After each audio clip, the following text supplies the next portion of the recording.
an hour break is ended, and we are now back in session. Order number 8, sir. In the name of the Honourable Leader of the Senate, to move the second reading of the Severance Payments Amendment Bill 2020. Mr. President, I know the hour is late, but I rise, however, to speak in the Severance Amendment Bill, because at this point in time, in circumstances in Barbados, it is absolutely necessary to do so. I know that to some members in this honorable chamber, the severance bill is seen as legislation that is sacrosanct. It is something that is untouchable, or rather shouldn't be touched, shouldn't be interfered with. And I know that some of my honorable colleagues will speak in terms of its protection against unscrupulous employers from time to time, and in terms of who would lay off workers and make them redundant and then seek to escape having to pay them severance, appropriate severance.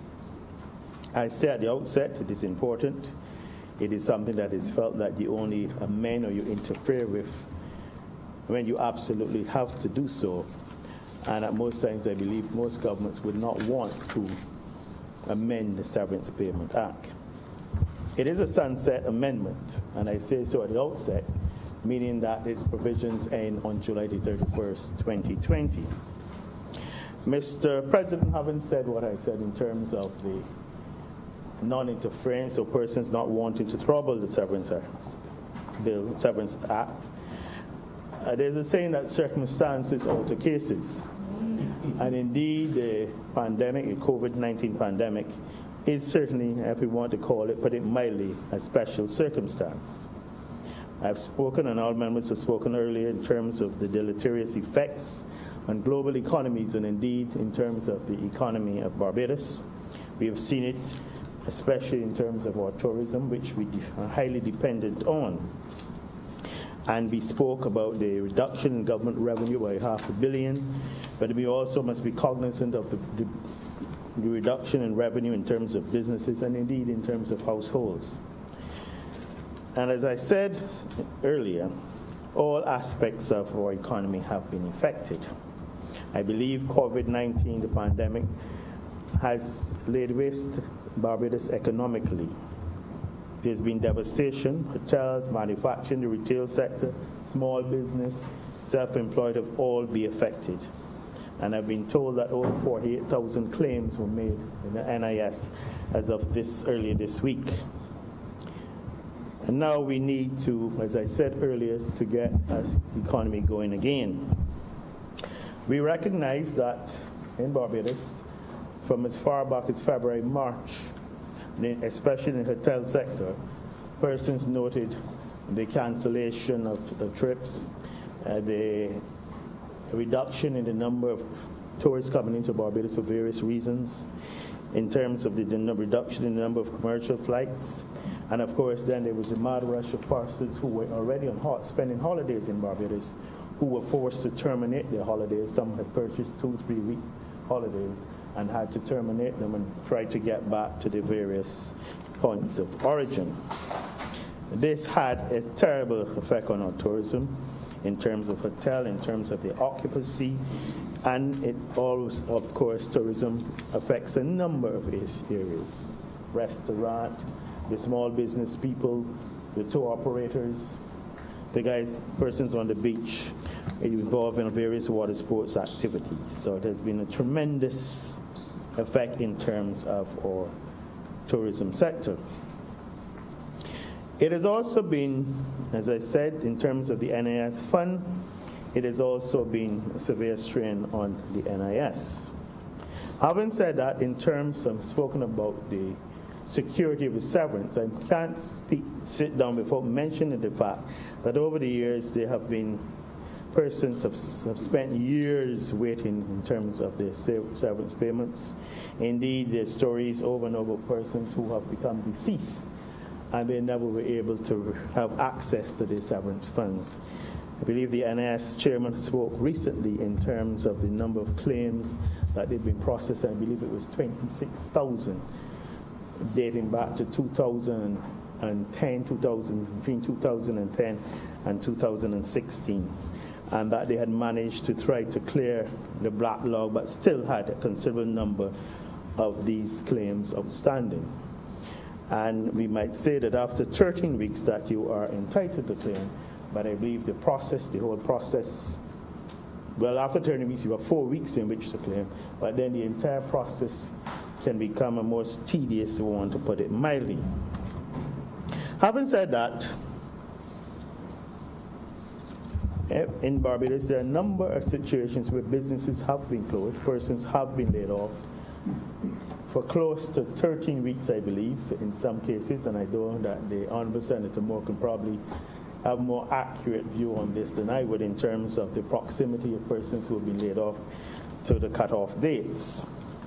But if we were to be theoretical and allowed and say that every person who had reached the 13 weeks or the 16 weeks within 18 weeks when it is not continuous, indeed, I'm told that in some cases, certainly in terms of calculations, that you would speak at about 250 to as much as $300 million in severance would have to be paid out in Barbados.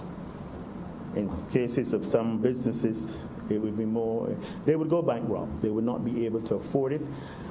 Some persons in the restaurant, in this business, I believe one lady was on the radio saying that if she had to pay severance, she doubt she could even get a loan to pay far more in terms of the turnover of her business.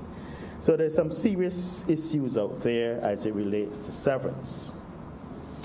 If we allow the businesses and hotels to remain closed, how does this help our economic situation? How does it help our economy? Indeed, how does it help our unemployment situation, which is rising daily? But again, Mr. President, it is not as straightforward as that, as I try to put it. There are different perspectives. Of course, the perspective of the government of Barbados is to ensure that the economy gets moving, to protect jobs, and to maintain the social standards in Barbados, and of course, security and law and order, recognizing that if people are not working, if people are unemployed, they're not having their benefits, then we can have an increase in crime. In the business sector, we need them to be viable, to have some sort of financial breathing space so that they can continue these various activities, be it tourism, be it manufacturing, be it in terms of the retail sector.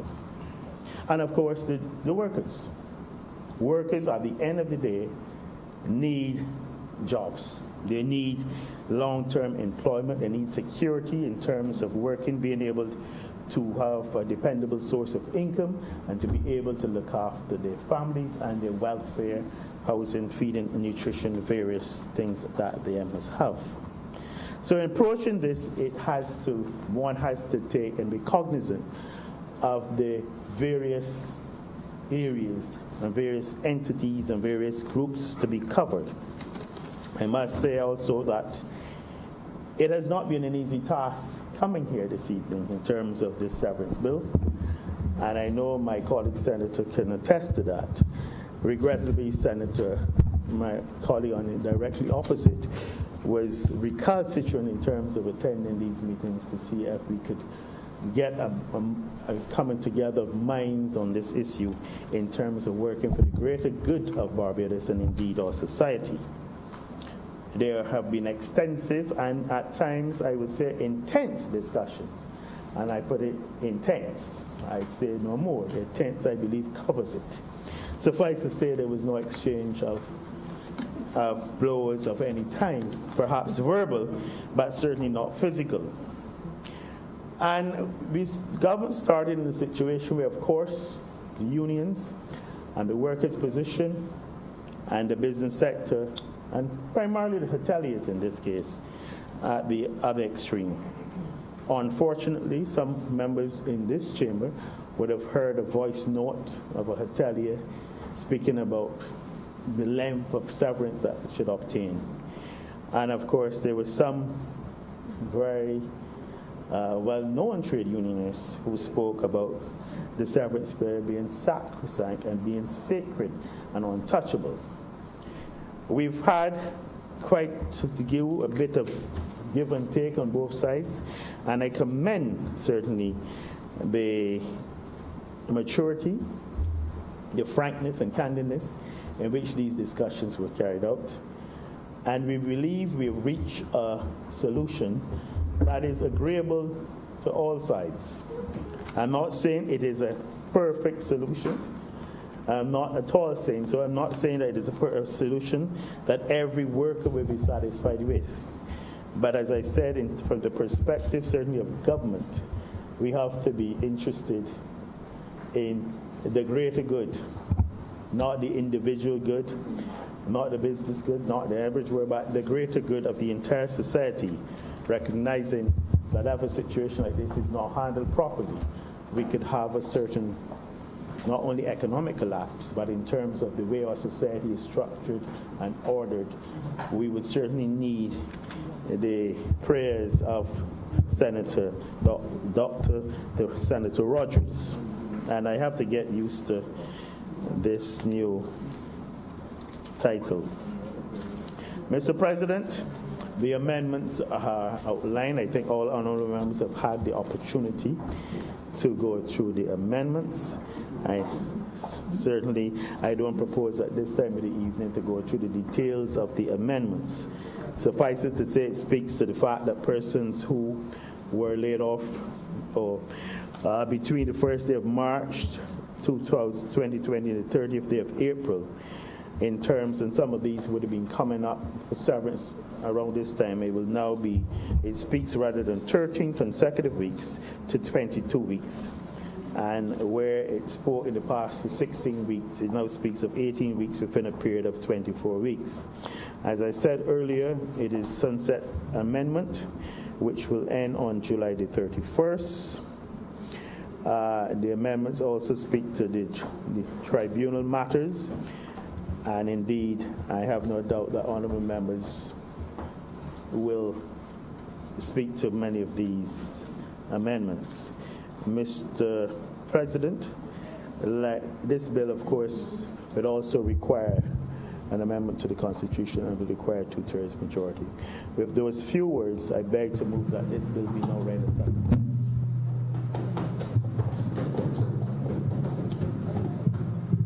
I recognize Senator Franklin, first speaker. Good night, Mr. President.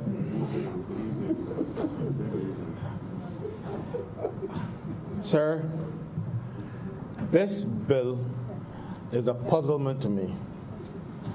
I do not understand what it is all about. It does not make sense. The first part of the puzzle, sir, is it says an act to amend the Severance Payment Act, Cap 355A, enacted by the Parliament of Barbados in accordance with Section 49 of the Constitution. There is no constitutional right to severance. You have a right to severance when you apply, but nobody under the COVID emergency stuff has accumulated that right yet. So if you were saying, well, you have a right and you made a claim, and the government was now taking away that right from you, then you will need a constitutional amendment. There is absolutely no need for that. No, there's no need for it, simply because you will pass this act tonight, and it will carry everything to 22 weeks. So you don't have a right to severance yet. So I don't know what advice this government, I don't go on law. Because they make too many mistakes, and too many silly mistakes that I don't know if they're rushing these things too fast and they're getting it wrong. Because, sir, I understand that you had to answer to the crack of the whip. The people who control the government from behind, those shadows. Because I saw on, somebody sent me something on WhatsApp, where this hotelier was carrying on. Because apparently he had given the government instructions to pass this thing last week. and the government did not pass the piece of legislation in time, and he was livid. He was livid enough. I saw him here parading. Somebody sent it to me, but several people sent it to me. So this bill is in effect the government belatedly jumping to the crack of the whip. You're going to wait, tell you.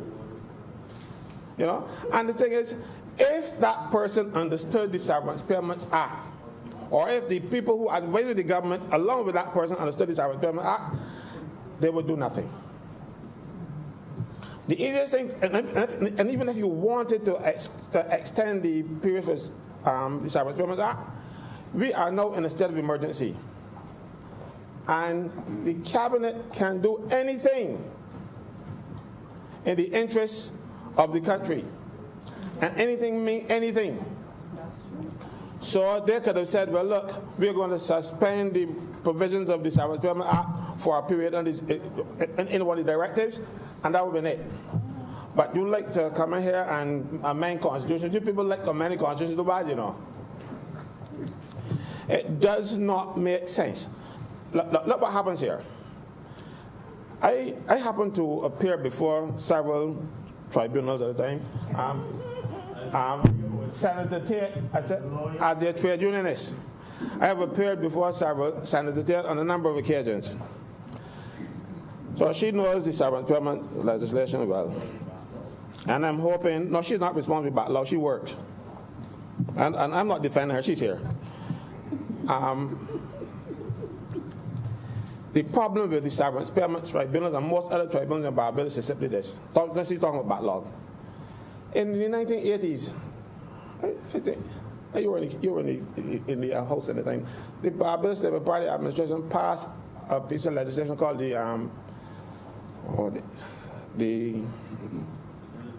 no, it is not senility, it is that you did it so long and you have not done it, Administrative Appeals Tribunal Act. It was passed and never brought into force. That act should have taken care of things like the Severance Payments Tribunal, Employment Rights Tribunal, these appeals for the town planning or whatever tribunals you have. You would have set up a proper system, and you would have a system out there that would be full-time. The problem with the Severance Payments Tribunal, Employment Rights Tribunal, and every all these other tribunals is that you depend on retired persons, or if they're not retired persons, there are people who are active and busy in their own legal arrangements. So they can only take so much time out. And you don't pay them anything really. Because if you're a lawyer in private practice and you go to government do severance payment case, it is usually community service that you get, you know. You don't get a lot of money for it. Severance payment the employment rights tribunals and that thing, the lawyers in that committee, they get paid pittance.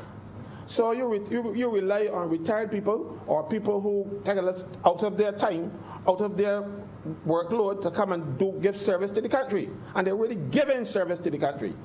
But justice is not cheap. You cannot, for the sake of a few dollars, deprive people of their severance payments. And right now, I am being bombarded by people who were made redundant by Hotel Grand Barbados, 2012. Their cases have not been heard by a tribunal yet. Right? Yes, and 3 of them have died. So you don't know, their estates will not get anything.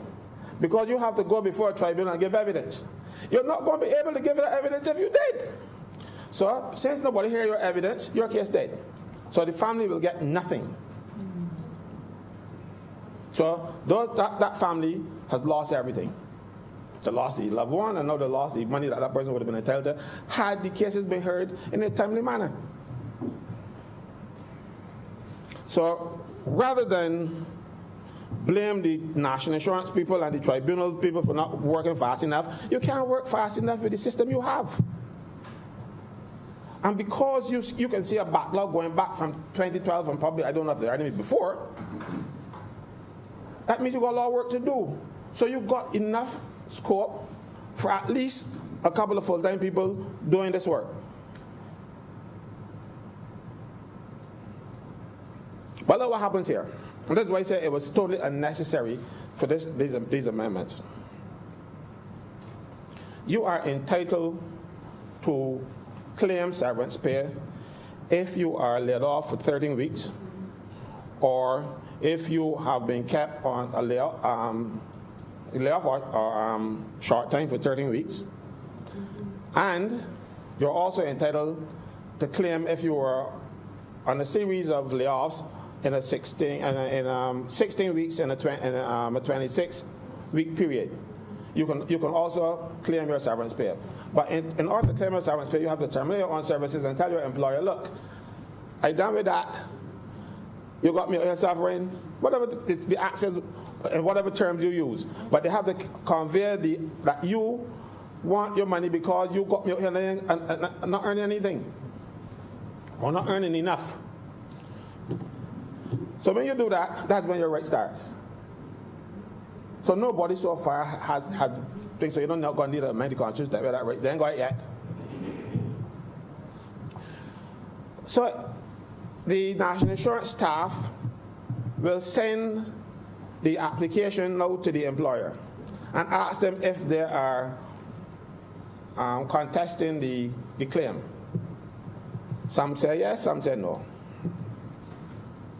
If whether you say yes or no, though, there's going to still be a hearing. The hearing is much easier if the employer says he's not contesting it, because then the tribunal has to determine that you're 16 years or older and under 67, that you worked for at least 104 weeks, and that you worked a certain amount of hours or whatever else. But I'm not going to go through the whole list. So once that is established, the tribunal will say, well, yes, and that you're entitled to this money. And the tribunal then will order the employer to pay. If the employer got the money to pay, every employer who pays national insurance contribution pays to a severance fund. So they will go to the severance fund and pay that money. And then national insurance will seek to get back the money from you over time. At an interest rate of 1% per month or whatever else. No national insurance does it. That usurious rate of interest that they give you, 12%. Per annum. That being the case, because of the backlog I'm telling you about, it would be senseless for any worker, unless he's one of those workers who the employer's been treating very badly over time, trying to frustrate them out of a job, trying to get them to resign. So, because then you resign, you don't get anything. So some people with 20 years and 25 years stick the humps and grumps that they get from the employers because they don't want to leave the money in there. So what this government has just done is to make these people hold on to get these humps and grumps for another 9 weeks. That's one bit of looking at it. Because they got some people that want to leave.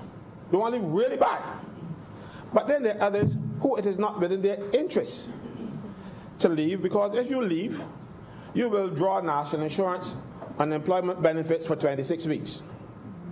You got 11 so far.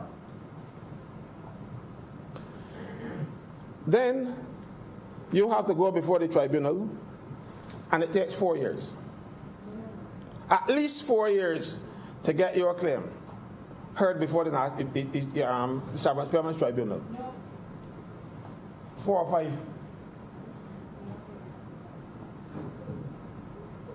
So you take that long time to get that system, that thing processed through the system. Why would I resign from my job and claim severance, not go to work?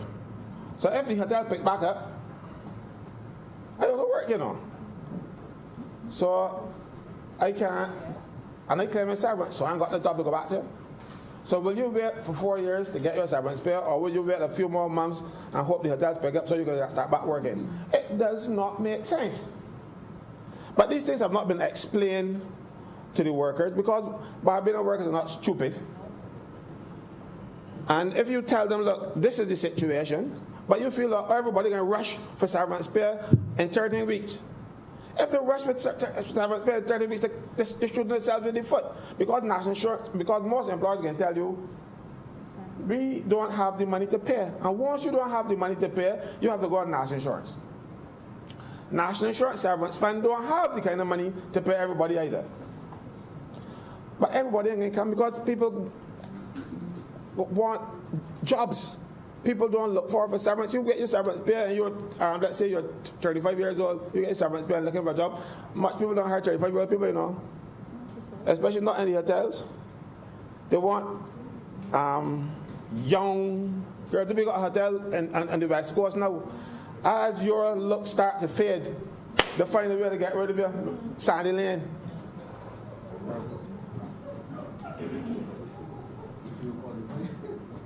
You know? No, I haven't caught nobody, but I still got my look, so they wouldn't get rid of me yet. But and they treat them. They're some of the worst employees in Barbados. I had to call them out. They treat people very badly. I know people will get this. A lot of people will get the severance from them. But it isn't across the board. We have a lot of the hotels in Barbados. A lot of them have replaced the old plantations, slavery plantations. You know, and they treat workers very badly. So they are afraid that if the workers get the opportunity to claim severance, that they can claim it. They're frightened. They're frightened because of their bad HR practices and the abusive way they treat their workers. They steal their service charge. I have sisters who work in the hotels in the 70s. They used to bring home more money in the 70s than the people in the hotels get now. I'm talking dollar for dollar. But these hotels raking the money. And then pretend the money got money to pay water bills. You know? A lot of them left outside. They don't let come to Barbados. They got money. But I'm not so interested in taking away the money from them. I want them to treat the workers well. I remember this, you know, they do everything wrong, and then the government comes and gets stampeded into bringing legislation to protect them from their own bad behaviors.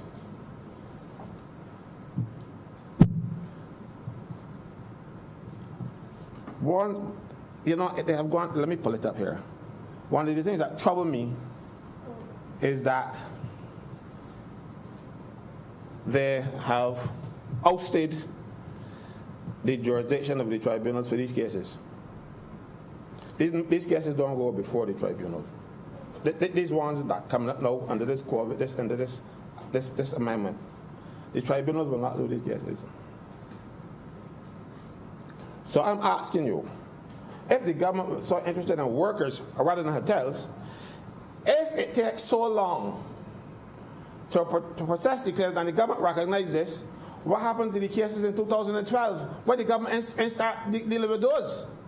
There were 20 some odd people that made that for one hotel alone. And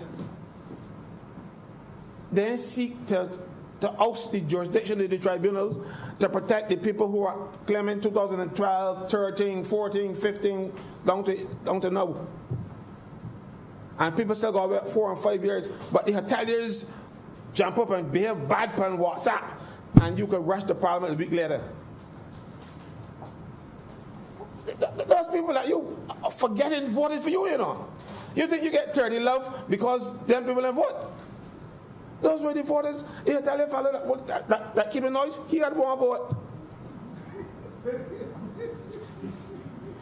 But the hundreds of people waiting at National Insurance to get their claims are hundreds of votes. But you don't care about that now. You care about that in 2023. Right now you have to please the people who shake the whip at you and say, snap the whip and you jump. I was so offended, you know, when I saw it. People said it to me as a joke, but I didn't take it as a joke. I think it was rude and offensive. Mind you, sometimes I tell the Prime Minister certain things too, but we get away with that. But he can't go on WhatsApp, I don't care if it's on WhatsApp, and carry on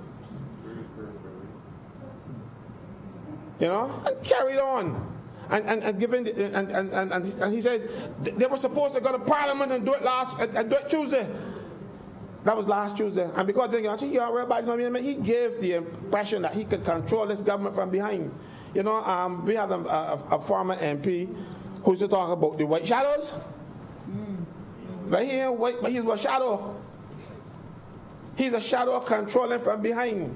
And we have a situation that government rushing with ill-advised legislation to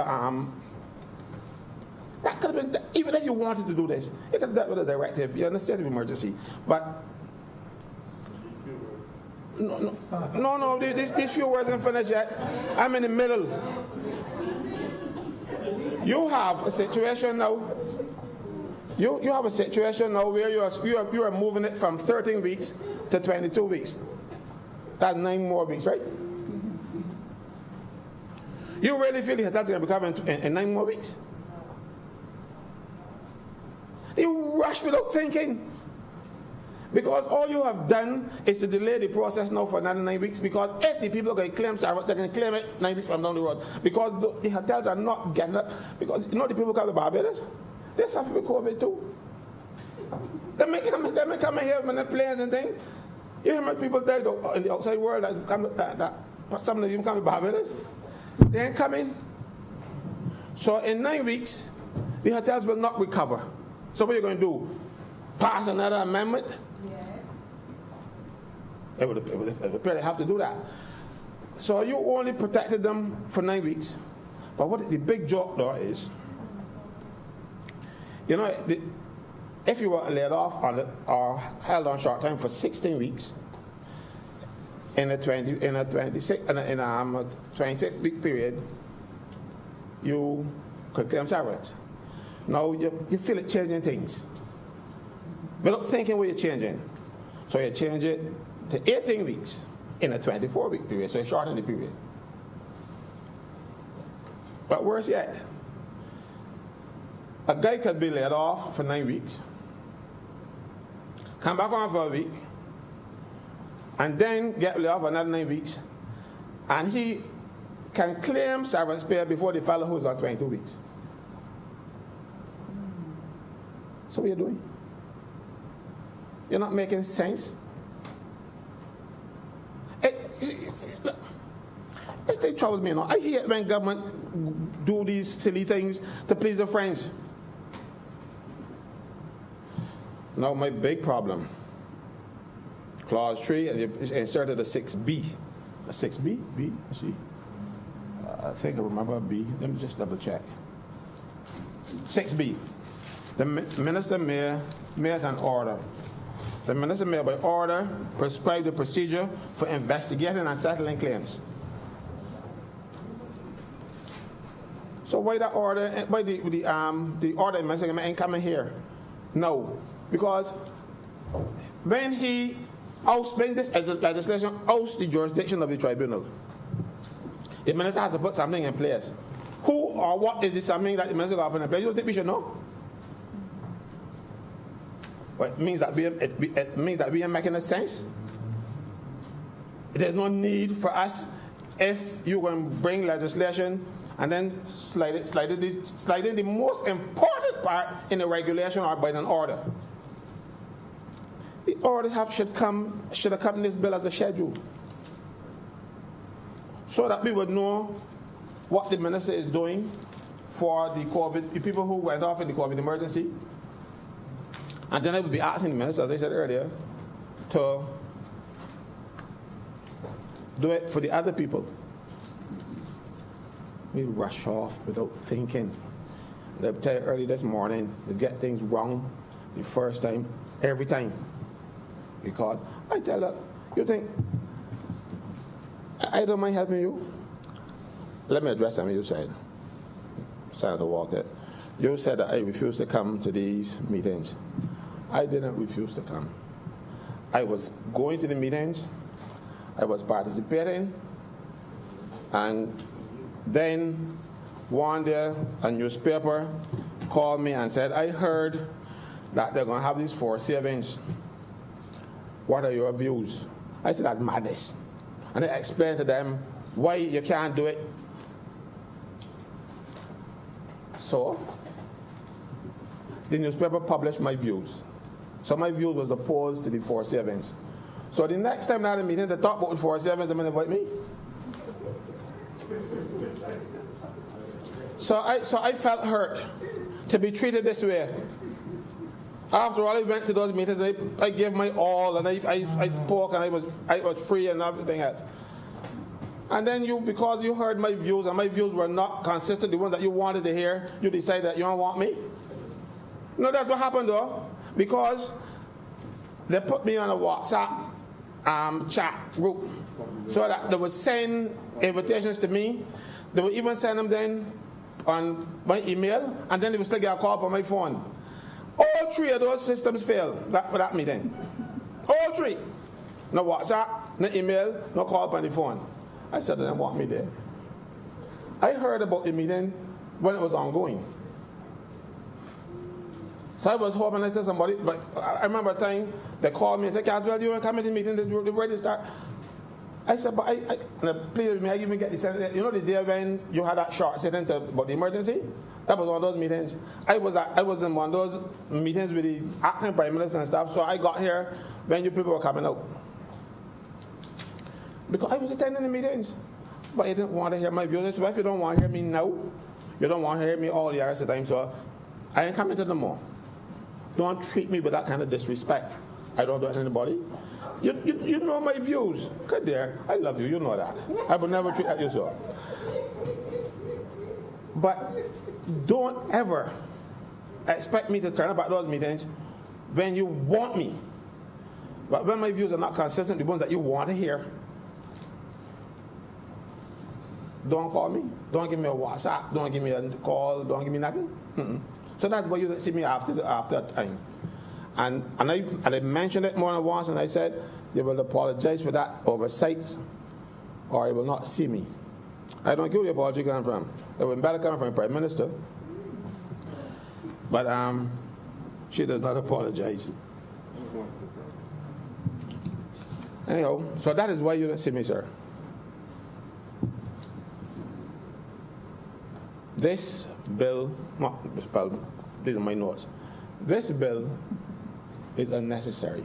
It does not make sense. I would still like, as I said, I would like it explained why the rush to do this, and so what are you going to do? What is the purpose of this bill? The hotels will not, they will still, in another 9 weeks, they can still have the same liability. It's just going to be 9 more weeks. You see, people said, be careful what you ask for. But these people didn't even know what they were asking for. But they asked because they have a compliant administration who's willing to jump every time they want something done. I hope you jump when the masses of the people ask you to do things too. Because look at this. This is embarrassing. I say no more. Thank you very much, Mr. President.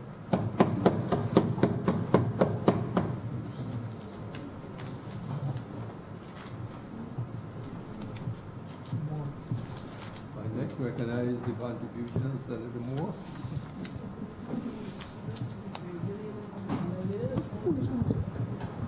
Thank you, Mr. President.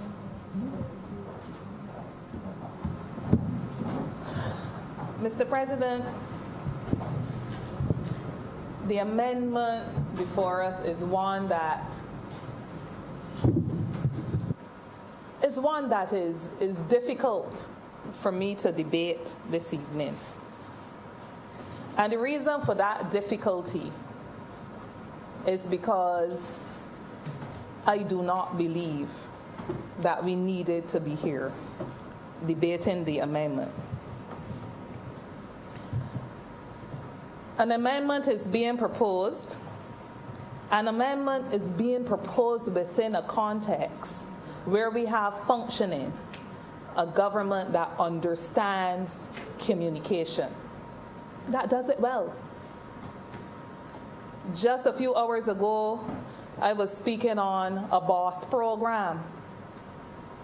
A BOSS program that I could support wholeheartedly because underlying the rollout of that program has been communication, so that the Prime Minister, the Honourable Prime Minister, someone put it, I'm paraphrasing, could perhaps be the Prime Minister of Communications. Boss move in communicating. The changes before us seek to address an issue that a blind man on a dark night could have spotted from a distance. From the time we found ourselves in an environment where, not that our borders were closed, but commercial traffic was not coming to Barbados, that was perhaps the biggest obvious signal that we were going to be in trouble, especially since so much was going on in the world around us that would suggest that it would not be likely that our situation would change anytime soon. Here we are, today is the 17th of June. 2 months since we've had commercial activity coming into the country. So on the 15th of April, in a conversation with representatives from the tourism sector, representatives from NIS, a representative from another union, on April the 15th, I signaled that, because we've been hearing things, nothing formally put, but we'd been hearing, as you would expect, that there was a flag raised, a concern raised about a 13-week trigger, obviously for tourism, because if there is no activity going on, and we know that tourism was pretty much slammed, practically all the workers home in the hotels and other areas, that the legislation that allows a worker to trigger an intention to claim at 13 weeks would become something that we had to address quite early. I say that. Then, Mr. President, a tourism task force. Now, this proposal is not only about tourism. This is about any worker in any sector who's able to trigger severance at 13 weeks. But I specify tourism and hotels maybe more so because this is the one area or the largest single grouping that would be impacted by what we are discussing here this evening. So a tourism task force was put together. No input from labor on that task force. I learned, like a number of other people learned, about 10 days ago, that a recommendation coming out of that task force was for the trigger to be deferred from 13 weeks to possibly 40 weeks or 52 weeks. Reason being that it was not felt by that task force that tourism will rebound anytime soon.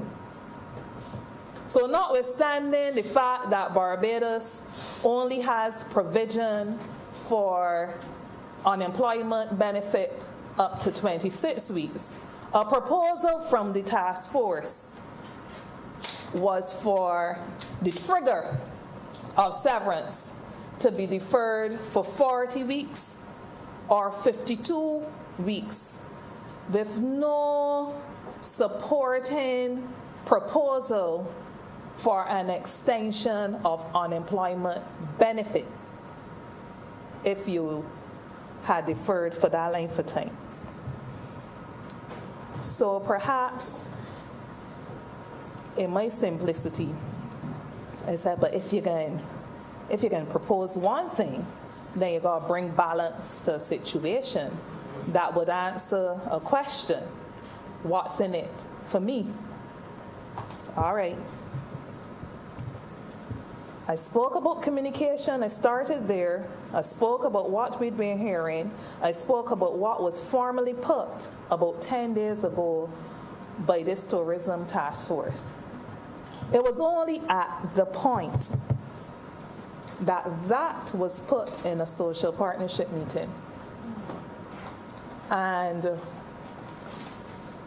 Labour opposed it, naturally. Well, no. In fairness, it was put by the private sector about 2 weeks before that, before we knew what the task force said. And the same point, I don't know if to say regrettably or otherwise, but the same point Senator Franklin is raising is the point that was the point of Labour in that meeting. What if a hotel or a company gonna be mashed up in 13 weeks? How you expect that they're going to pay severance in another 13? Because in the social partnership meeting, 40 or 52 didn't factor, it was 26. So you're hearing different things. 26, 40, 52. Because we playing with numbers like if it's the lottery. There was no response to that question. But the chairman of the social partnership, who was undertaking her second meeting since coming back out from sick leave, recognized immediately we got a problem here. Labour imparted these discussions, so we got to bring in Labour. So Labour was brought into the discussions at the 11th hour. What do you mean by the 11th hour? Just before some properties were expecting that the 13 weeks could be triggered. And Mr. President, I lamented then what I'm lamenting now, that we find ourselves in this moment with a government that knows what it is to communicate well with people, with a country that is getting accustomed over the last 2 years to communicating well at a number of levels. We find ourselves in a moment where we have failed to take truth to the people so that the people can decide in their best interests. So yes, there are a number of people, a number of workers in hotels even, that have signaled, we don't want severance. We don't want trigger severance. We know that there ain't no jobs coming in 13 weeks likely. There ain't gonna be none coming beyond that. But while we can see down the line, we hope for the best. And we hope that these jobs will come sooner rather than later. Because if we take our $20,000 in severance now, once the 26 weeks in unemployment insurance has expired, and that money is used up, and we look around us, and all we're seeing is doom and gloom, no job prospects on the horizon, it makes no sense taking that $20,000 or that $30,000 or that $60,000, because the workers has got mortgages too, believe it or not, because some people don't behave as if they understand that. So they got commitments that may exceed by far the little lump sum that severance would bring.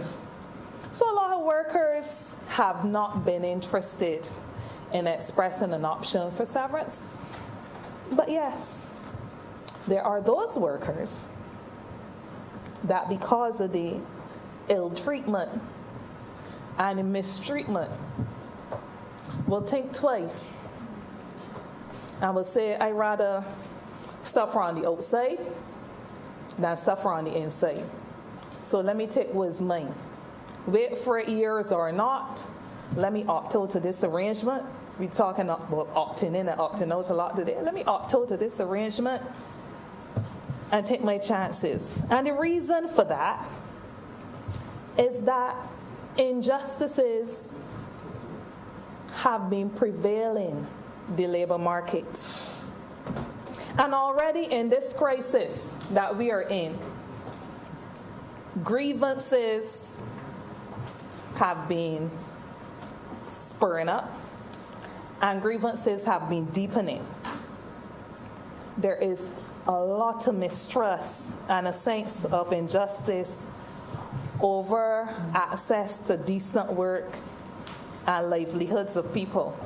In the earlier debate, I mentioned the one case, and I'm stressing the one case in construction, so that, like my fellow senator, people don't misunderstand and lump everybody in construction together and paint them by the same brush. We have the one case in construction as an example where an owner, a manager, put in his hand in people's money. Some may say, oh Lord, it's only 5%, why they don't take that along? Some people ain't got work.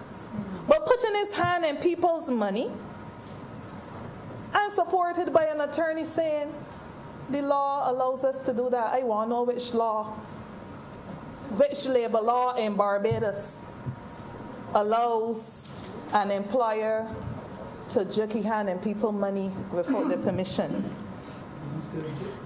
Jerk, put, shove. And then to go before the Ministry of Labor, where this matter has been for almost 6 weeks, and say to the Chief Labor Officer, we only come here for so, but this matter ain't rightfully before you. We just coming to let you know that we ain't coming back in Barbados. The union, because